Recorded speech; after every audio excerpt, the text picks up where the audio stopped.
Well, happy Friday to everybody. Good morning, Trucker Todd here, and time for another video. Last week, a guy emailed me. He wanted to know more information about freight lanes. Now, as you guys know, there's all different types of trucking, and of course, because of that, there's all different kinds of freight. You've got your flatbed, you've got your reefer, you've got your dry van, you've got your specialized freight like heavy haul, oversized, things like that. You got your oil fields. I mean, there's dairy, there's, the food grade tankers. There's tons of stuff.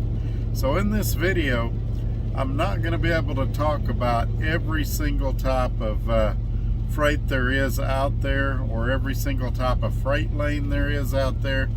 But I'm going to try to give you kind of the 30,000 foot view of how all of this works. So I just woke up. There's no telling what I'm gonna say. As you can see, my eyes are red. I hadn't even ate breakfast yet. But Friday videos, I try to kind of take it easy, make them short, get them to the point. And so let's go ahead and talk about freight lanes from kind of a general overview. All right, here we go. And this is why I do this, why I'm out here, why I keep that hammer down. Flying by these road signs with home on my mind, with these wheels turning round. For my family and for my kids, for this life I wanna live. And this is why I do this. Alright, we're back. Want to remind everybody, give this video a thumbs up, share it on your social media platforms. Speaking of social media platforms, we've got Facebook, we've got Instagram, we've got my email, all in the description below. Feel free to leave a comment below. Shoot me an email with any questions you might have. We might put them in a future video, you never know.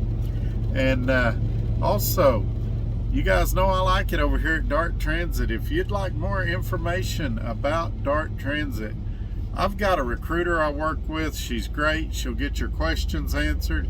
She'll get you through the hiring process in a seamless fashion. Her information's down there. Her phone number's down there.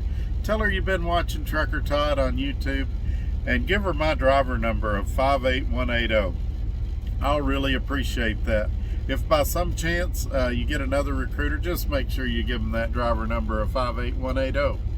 All right, folks, let's talk about freight lanes. First of all, what are freight lanes? Well, basically, freight lanes are the lanes that freight travels. I don't know a better way to describe it than that.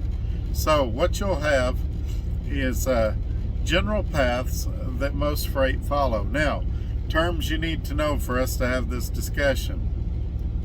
You have volume and capacity. Volume is just the freight, how much freight is in a given area. Capacity is how many empty trucks are in the area looking for a load. Once you understand those two concepts, it's really pretty simple. It goes down to the old supply and demand. If you have a lot of freight and very few trucks, the people with the freight are going to pay more because there's less trucks and they need to get their freight moved. Other way around, if you have a ton of trucks sitting in a given area and there's not that much freight, the trucking companies are going to lower their rates to get the freight that is available so they're not sitting. So like most things with business and the marketplace, supply and demand comes into effect. Same thing with driver wages. Right now there's a ton of freight that needs to be moved, and there's not as many drivers as the market would like to have. So pay for drivers is going up right now at most places because they're trying to attract more drivers. Okay, so your specific industry is going to be different, but generally, let me give you some general well-known examples. Florida. Typically, you can get a great rate going into Florida because they need a lot of stuff down there. There's a lot of retired people, there's a lot of tourists, but there's not as much freight coming out. So what happens generally is you'll get a great rate going into Florida, But you might take a cheap rate, or you probably will take a cheap rate coming out of Florida, because there's going to be a ton of drivers down there, but not that much freight. I remember the cheapest load I ever hauled out of there was back in, I think, 2003 or 4. I hauled a load of Coca-Cola out of there for like 50 cents a mile. Oftentimes, a lot of drivers will just deadhead out of Florida into Georgia, South Carolina, somewhere like that, and pick up another load there, because the rates in Florida are just terrible. Same thing with California. It can be, and I'm talking of course about dry van and reefer right now. Whatever division you're in might be different. California, it's kind of hit and miss. Sometimes you'll get a good rate going into California, but oftentimes, especially if you're going to Southern California, you will take a bath going into Southern California. However, coming out of California, because they've got all those ports there, all that freight there, if you're selective, you can get a pretty good rate coming out of California. So remember what I was saying about different divisions? When I pulled LTL for the previous carrier, Florida was a great place to go. I went to Orlando almost weekly because I was pulling their freight, so I got good rates going in and coming out. However, if you're running a load board or something like that, typically Florida is not a great place to come out of. I just wanted to circle back around to that. But that's kind of how that works from just a general over, 30,000 foot view. Now, what can you do to hedge your bets? What can you do to get a leg up on the other drivers that are competing for the same loads you are? Well, thanks to technology, you have some options. In the old days, you kind of had to go off word of mouth. You'd be in a truck stop, drivers would say, hey, it's really hot over in this area right now.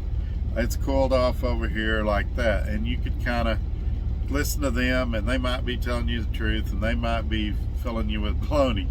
Also, those same drivers, you ain't gonna believe this, they generally started all their stories with, you ain't gonna believe this.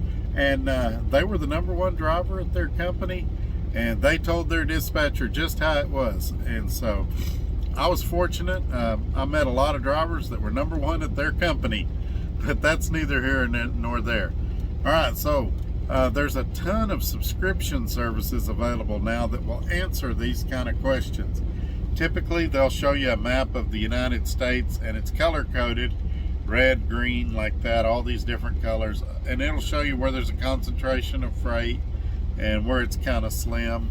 And a lot of times you can get in a deal, it'll show you what the volume and capacity is. Typically the way they do it is a ratio. They'll say there's 2 loads for every 1 truck driver in the area, or there's 5 loads for every truck driver in the area. And that right there would tell you, okay, that's a great place for a driver to be, because they've got a lot more freight than they do drivers, and typically rates are going to go up. Also, some of these subscription services will tell you, I just lost my train of thought. Some of these subscription services will tell you what the average freight rate is for the load you're looking at for the last 3 weeks.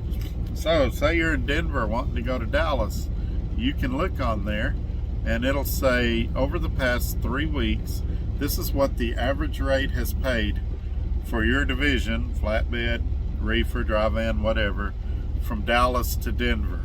Now that's helpful if you are negotiating rates, because you can say, hello, Mr. Broker, I'm interested in this load that goes from here to there, but you're paying $2 a mile, and I'm seeing that the average rate for the past 3 weeks has been $2.50 a mile. Now I'm not trying to beat you here, but could we get somewhere closer to $2.50 a mile? And they're generally gonna, when they see you've done your homework, when they see you've known what you're talking about, they're generally going to try to be more receptive to what you've got to say. So I'm not going to endorse a particular service or option out there. You guys can find that on your own, but there's a lot to choose from. You guys know about DAT, you guys know about freight waves, things like that. So even if you're not running a load board or you're not on percentage pay, it's still great information to have, because even if you're a lease purchase driver or even a company, well, I guess company doesn't matter as much, but even if you're a lease purchase driver that they just dispatch you a load, you might want to turn down loads that go to areas where the freight is soft, because you might be sitting when you get there.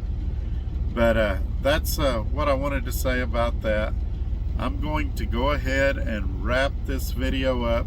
I promise to keep it short, and we're just over 10 minutes now.